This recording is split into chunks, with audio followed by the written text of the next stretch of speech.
Okay, so once again, Wardell with the operator, holding the spike as well. Seem to be expecting some sort of crunch through showers, because it's a pistol round, however, be up short. And they just assassinate Aleko. Wardell has to teleport out. Or puts the hit up. No fucking way. As soon as they lose their Viper and they see 4 players A, seems like a pretty good time to go B, right? Because they don't have the cover of the smoke. This is no longer available to them. But instead, with an operator, by the way, they decide, okay, we're going to use our Sky ultimate and we're just going to push through that one area on the map where we do not have the advantage with vision to use our long range weapons. Well, again, operator in showers alone with the spike, pushing out, trying to contact his way out, finds another shot. I mean, here's the thing, man. He's so good with the operator, but it's so one-dimensional. I really think it kind of fucks the entire game plan. Like, you have to just really cater to how he's playing and positioning to get any value, and saving against a pistol. Okay. Wardell puts another trademark. Or are you going to rotate to middle? How does this guy get up? Okay, so Subrosa is literally playing here to just wallbang the plant. But they have a Sage. Am I crazy, or should they have been using Subrosa's utility to check B long at some point in this round? Still have the dog and the 2 birds available.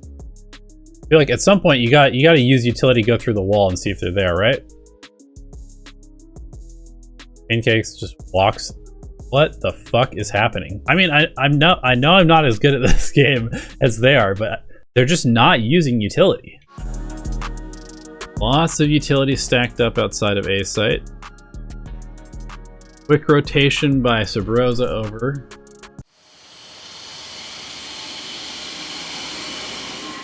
Echo gets caught. Maybe it's just me, but doesn't it make more sense for the person to push across into an unescapable position to be the chamber here?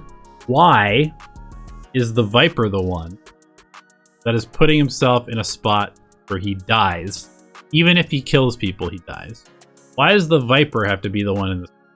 I have a chamber available right here. Shouldn't chamber be the one that walks across and teleport to safety? Viper can be the one that angle. That make a little bit more sense. Also, there's a trademark here and 2 stars for short. There is no fucking way that anybody is in lamps, but Subrosa is going to use his dog to check lamp. What is happening? So then they're gonna force up here, except for Wardell, who buys full shield and headhunter. Again, they're gonna have a split. Subrosa, the first one in with Astra. Subrosa literally just walking up, dying first. Once again, Corey alone on the KO. KO is an agent who either entries or gives his team setup and information to play around.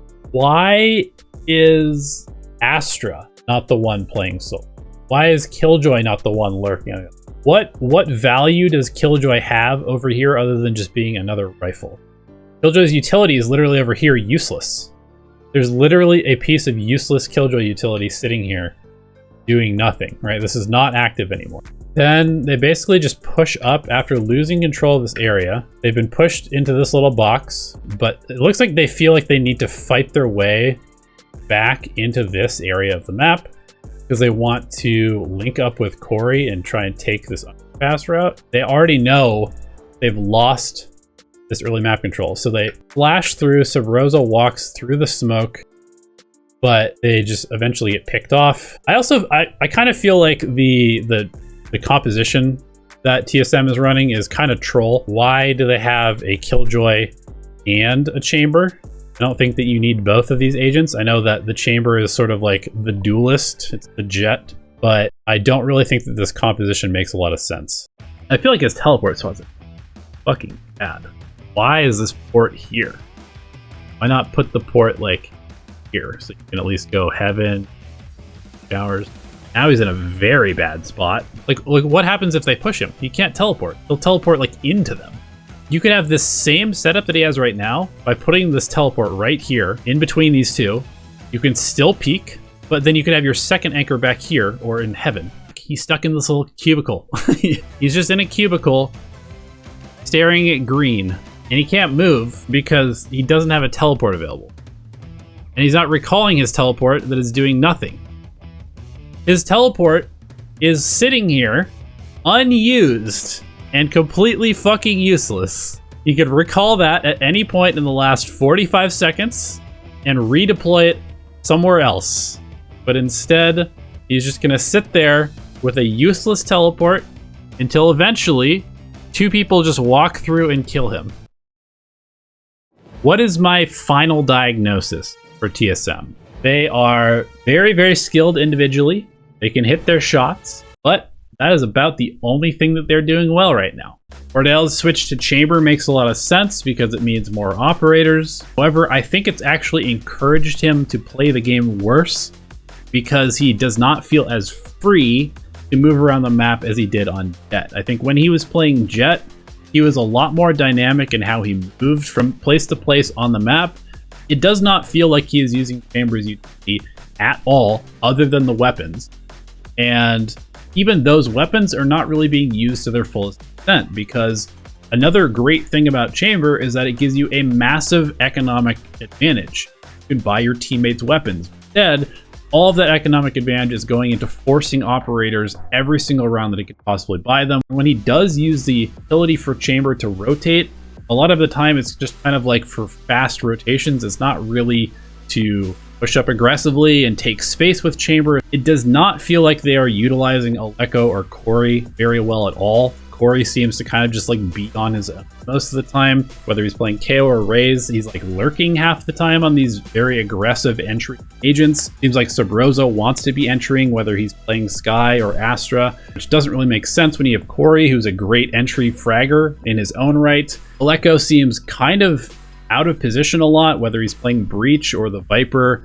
It just seems so disconnected, like they are just not on the same page, like they're not really communicating. As a result, I don't think that TSM, as they currently stand, have any shot of ever qualifying for any event in the VCT.